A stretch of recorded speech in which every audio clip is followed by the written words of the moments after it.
प्रधानमंत्री और मंत्रिपरिषद। ठीक है मेरे भाई, आज का टॉपिक है अब प्रधानमंत्री लोग कैसे बनता है। क्या हम और आप प्रधानमंत्री बन सकते हैं क्या? अगर हम और आप लोकसभा या राज्यसभा का सदस्य नहीं है तो क्या प्रधानमंत्री बन सकते हैं क्या? इन सभी के बारे में आज हम चर्चा करने वाले हैं। नमस्कार दोस्तों, मैं Rajiv Kumar, Turning Point Academy में मैं आपका स्वागत करता हूँ। प्रधानमंत्री बनने के लिए पहले की योग्यता क्या है? वो व्यक्ति प्रधानमंत्री बन सकता है जिसकी उम्र मिनिमम उम्र जो है वो आपके पास क्या है, 25 वर्ष से। 25 वर्ष का कोई भी बंदा प्रधानमंत्री बन सकता है। ठीक है, तो आपके मन में यह होगा कि सर भारत में सबसे युवा प्रधानमंत्री कौन थे? तो भारत के सबसे यंगेस्ट प्रधानमंत्री थे आपके राजीव गांधी। ठीक है, हम थोड़ा क्राइटेरिया को लेके आगे बढ़ते समझाएंगे प्रधानमंत्री पहले कौन कौन से थे। ठीक है मेरे भाई, तो सबसे लंबे समय तक लॉन्गेस्ट टर्म अगर किसी प्रधानमंत्री का है, टर्म किसी प्रधानमंत्री का है तो वो कौन थे आपके? जवाहरलाल नेहरू। जवाहरलाल नेहरू। जवाहरलाल नेहरू भारत के प्रधानमंत्री 15 अगस्त 1947 से लेकर 25 मई 1964 तक थे। लगभग 17 वर्ष। जवाहरलाल नेहरू 15 अगस्त 1947 को इनको अपॉइंट किया गया। फिर 1952 में लोकसभा का इलेक्शन हुआ, फिर से उसमें कांग्रेस की जीत हुई और वह प्रधानमंत्री बनते गए और कहा जाता है कि 25 मई 1964 को उनकी मृत्यु हो जाती है। उसके बाद कार्यवाहक प्रधानमंत्री बनाया जाता है गुलजारी लाल नंदा को। फिर लाल बहादुर शास्त्री बनते हैं। लाल बहादुर शास्त्री की भी फिर से मौत हो जाती है, तो फिर से गुलजारी लाल नंदा को ही कार्यवाहक प्रधानमंत्री बनाया जाता है। इस प्रकार से उसके बाद इंदिरा गांधी बनती है। इंदिरा गांधी के बाद मोरारजी देसाई साहब बनते हैं, चौधरी चरण सिंह बनते हैं, आगे बढ़ता जाता है। और 2009 में कांग्रेस की सरकार बनती है। उससे पहले 2004 में भी बनती है तो मनमोहन सिंह थे।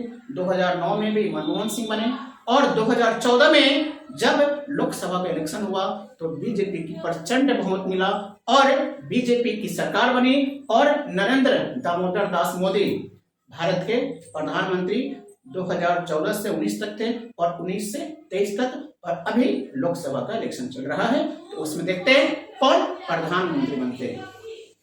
ठीक है, अब आपके मन में होगा कि सर जी प्रधानमंत्री कैसे बनता है? प्रधानमंत्री बनने के लिए क्या क्या करना पड़ेगा? समझिए क्या होता है कि पहले लोकसभा लॉन्गेस्ट टर्म किसका था? जवाहरलाल नेहरू का। आपके मन में यह भी होगा कि सर जी सबसे छोटे समय के लिए, अल्प समय के लिए भारत के प्रधानमंत्री कौन थे? तो ये था आपके लॉन्गेस्ट टर्म। सबसे शॉर्टेस्ट टर्म यानी कि अल्प समय, लघु समय के लिए भारत के प्रधानमंत्री थे, यानी कि छोटे समय के लिए वो थे आपके 15 मई 1996 से लेकर 1 जून 1996 तक अटल बिहारी वाजपेयी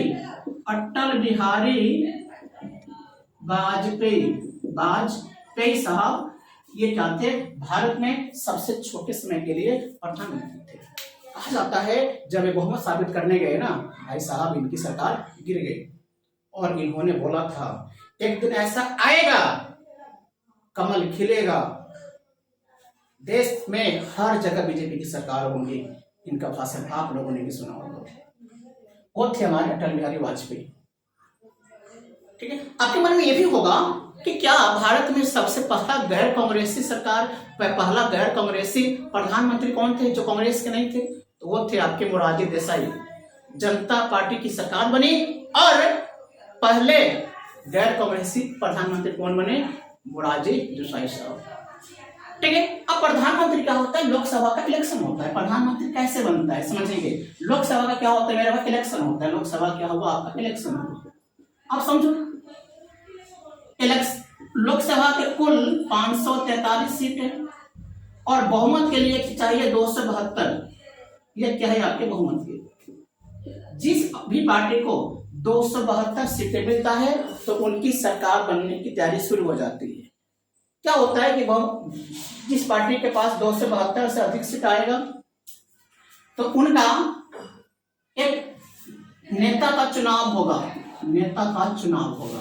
मान लीजिए किसी पार्टी की बहुमत आया तो सब लोग बैठेंगे, सब लोग यहाँ बैठेंगे और किसी नाम का प्रपोजल रखेगा कि हम चाहते हैं कि फलना व्यक्ति को प्रधान अपने दल का नेता चुने। दल का नेता चुनना मतलब कि प्रधानमंत्री का दावेदार, ठीक है। तो ऐसा होता है, दल का नेता चुन लिया जाता है। दल का नेता चुनने के बाद ये कुछ लोग जाते हैं राष्ट्रपति के पास और राष्ट्रपति उनका गुलदस्ता के साथ स्वागत करते हैं कि हम आपका स्वागत करते हैं, आइए, ठीक है। अब राष्ट्रपति उनको देखता है कहां पे क्या नहीं है, उसके बाद इनको डेट दी जाती है कि हम आपको शपथ दिलवाएंगे, ठीक है। शपथ का एक डेट आता है और राष्ट्रपति प्रधानमंत्री को शपथ दिलवाते हैं, ठीक है। रुक जाओ अभी, ठीक है। अब क्या होता है समझिएगा, राष्ट्रपति दिलवाएंगे, प्रधानमंत्री के साथ साथ कुछ अन्य मंत्रिमंडल के लोग जो मंत्री बनते हैं उनको भी शपथ दिलवाते हैं। आपके मन में ये होगा कि जो मंत्री होता है, कैबिनेट मंत्री होता है, राज्य मंत्री होता है, इनको शपथ कौन दिलवाता है? तो इनको शपथ दिलवाते हैं कौन? राष्ट्रपति। प्रधानमंत्री जिनके नाम का प्रस्ताव रखता है, जिनके नाम बोलते हैं, उन सभी को शपथ दिलवाते हैं कौन? राष्ट्रपति। तब आपके मन में होगा कि सर जी उस मंत्रालय में कुल कितने लोग बनेंगे, कितने लोग मंत्री बन सकता है? याद रखना, भारतीय संविधान में 2003 में एक संशोधन किया गया और वो संशोधन था 91वां संशोधन। और इसमें यह बोला गया कि लोकसभा हो या विधानसभा हो, कुल सदस्य का 15% लोग ही मंत्री बन सकते हैं, इससे ज्यादा नहीं। कम हो सकता है, इससे ज्यादा नहीं। यही कारण है कि बोले अलग अलग राज्य में जो मुख्यमंत्री बनते हैं या प्रधानमंत्री बनते हैं देश में, वो जितना सीट होता है, मान लीजिए 200, मान लीजिए आपके पास 545 क्या है आपका 543 सीट है, इसका 15% कितना हो जाएगा? लगभग 82.5 के आसपास आता है, यानी कि मैक्सिमम 43 बन सकता है क्या? मंत्री, इससे ज्यादा नहीं। क्या किया गया? ठीक है। और प्रधानमंत्री को यह दायित्व होता है कि लोकसभा का सही ढंग से संचालन करवाना। अब आपके मन में हो सकता है कि सर जी प्रधानमंत्री को कैसे हटा सकते हैं? तो प्रधानमंत्री को हटाने का एक रास्ता है, इसे कहा जाता है अविश्वास प्रस्ताव। अविश्वास प्रस्ताव के तहत प्रधानमंत्री को आप हटा सकते हैं, पर अविश्वास प्रस्ताव लोकसभा में लाया जाता है। क्या होता है? दिन भर चर्चा होगा, शाम के टाइम में वोटिंग होती है। अगर मान लीजिए उसके पक्ष में 272 से कम लोग वोट करते हैं तो उनकी सरकार अपने आप गिर जाती है और प्रधानमंत्री का इस्तीफा पूरे मंत्रिमंडल का इस्तीफा माना जाता है। मान लीजिए मैं प्रधानमंत्री हूं, हमने इस्तीफा दिया तो हमारे साथ जो भी मंत्री संत्री है ना, सबका इस्तीफा मान दिया जाएगा। और अविश्वास प्रस्ताव लाने के लिए विपक्षी पार्टी को कम से कम 1/10 लोगों का साइन होना चाहिए, जिसे हम कोरम बोलते हैं। क्या बोलते हैं मेरे भाई? कोरम बोलते हैं। कोरम का मतलब होता है कुल लोकसभा सीट का 1/10। और ये एक बात ये भी याद रखना कि 2 अविश्वास प्रस्ताव के बीच कम से कम 6 महीने का गैप होना चाहिए। ये नहीं कि हम आज लाए हैं, आज हम सफल रहे तो कल फिर ला देंगे, तो प्रधानमंत्री का डर के जिए जाओ, तो कभी काम कर ही नहीं पाएगा। यही कारण है कि उनको जैसे ही एक अविश्वास प्रस्ताव आता है तो अगला विश्वास प्रस्ताव अब अगले 6 महीने बाद आएगा। ये नहीं कि 2 महीने बाद, 1 महीने बाद, ताकि वो 6 महीने में कुछ काम कर सके। ठीक है। अब आपके मन में यह सवाल है कि सर क्या प्रधानमंत्री कोई अनजान आदमी बन सकता है क्या? जी, प्रधानमंत्री या कोई मंत्री जो लोकसभा चुनाव नहीं भी लड़ा है वो भी बन सकता है, लेकिन 6 महीने के अंदर में उनको लोकसभा या राज्यसभा की सदस्यता लेनी पड़ेगी। मान लीजिए कि अगर कोई चाहे चलो भाई राजीव तुम उठ के आओ, तुमको प्रधानमंत्री बनाते हैं, तो हम प्रधानमंत्री बन सकते हैं।